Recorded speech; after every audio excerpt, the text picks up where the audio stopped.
Donald Trump hasn't been making a lot of public appearances since his loss in last week's election. He hasn't really been speaking much at all. And look, we need someone who knows Trump's mind. What is he thinking about? What is he likely to do? And there's one person I trust for that sort of analysis, and that is the editor and founder of DCReport.org, David K. Johnston. Welcome back to the Damage Report. Well, thank you for having me on again, John. Always glad to have you here. We've been talking about Trump and what he's been doing for some time. This is the first that we've spoken since the election where he did lose. Before we move on to all the other matters that we have to get to, how did you feel about the outcome of the election? Well, I think that the Democrats still have a big problem because of the number of down ballot people and the fact that Trump got 71 million votes. The party of working people doesn't know how to connect with working people. And you'll notice around the country that those members of Congress who ran on Medicaid for all or universal health care did quite well. I think it's very clear what the people who appeal to Trump want. They have suffered for 50 years. They are making less money, as of the most recent data, 2018, less money than in 1973, 45 years earlier. In fact, they're basically getting only 50 weeks income or 52 weeks in the year compared to 1973. And why the Democrats don't get this is one of the great mysteries of American politics. Yeah, it was frustrating. Obviously good to see him lose, but bad to not see him lose in the sort of landslide that I had personally hoped for, especially considering how the pandemic has gone. Now, the last time that we spoke, you had said that one thing you were not worried about was Donald Trump remaining in office if he loses. Considering what he's been saying and doing, what his team has been doing, do you maintain that you're still confident that he's not going to be able to somehow hoodwink the American people, that he will be dragged out of there at some point? He'll be out of there at 12:01 on January 20th. I don't expect him to go to the inauguration. He might well go to Mar-a-Lago.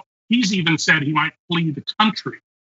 But he can do enormous damage since then. And you'll notice since I first wrote this 2 weeks ago, I think it's been 2 weeks, he's doing political vandalism. And that phrase made the New York Times a few days later. By not allowing the funds for transitions, about $9.9 million under the 1963 Presidential Transition Act, by not signing FBI agents and Office of Personnel Management agents to check people out for security clearances, and a host of other things. The Trump administration is humbling the Biden administration. They're trying to make sure that they will not succeed. They're putting our national security at risk. This is absolutely outrageous conduct. And that all of these Republican office holders, with 4 exceptions that I know of, are supporting it, tells you that the Republicans have become the party of Trump, that their leaders below Trump are all moral jellyfish. They're spineless, they're blind, and they're perfectly happy to be cast into the chaos created by Trump. I like, that's a good metaphor there. So you're confident that his schemes are not going to work.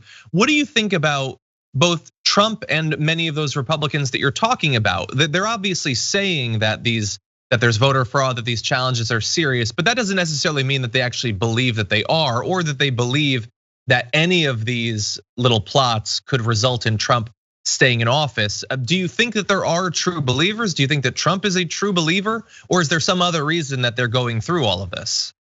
Oh, Donald is not a true believer. Donald is just emotionally unequipped to accept anything other than he is the ruler for life of the US, if not the whole world.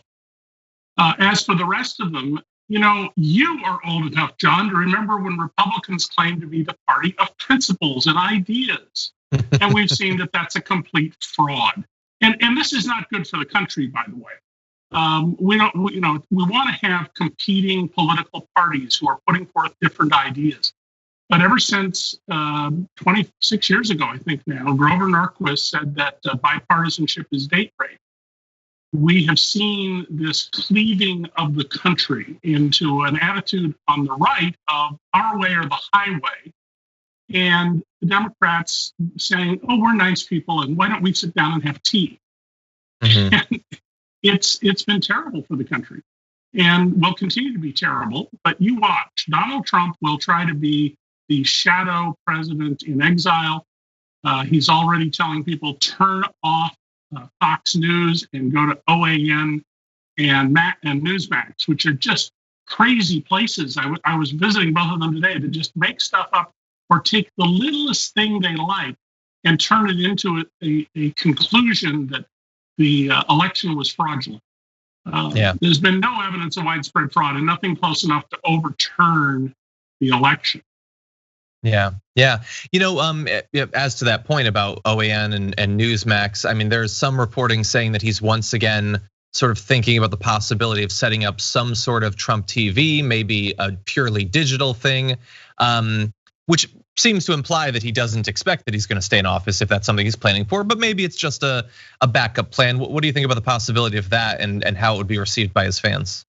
Well, all of 32 years that I've known Donald, one of the characteristics of him is he's lazy. He doesn't do things. Other people do them and he pays them for them. He didn't build Trump Tower or develop it. He hired people, Dare Scott to design it and HRH to build it.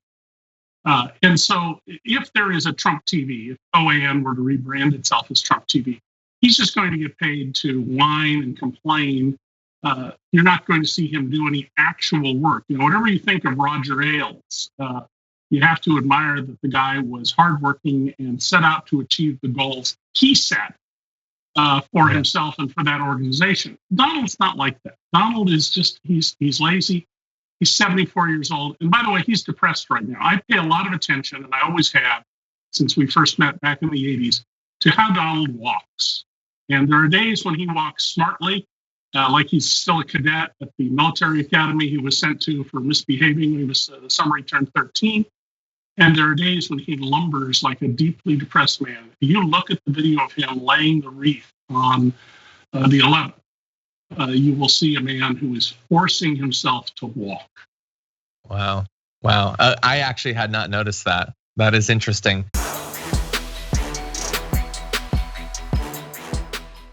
For more political news breakdowns, interviews, stories of activism, and me trying my hardest to care about the occasional big celebrity news story, subscribe to our YouTube channel at youtube.com/thedamagereport. And you can ring the bell wherever it is so you don't miss anything.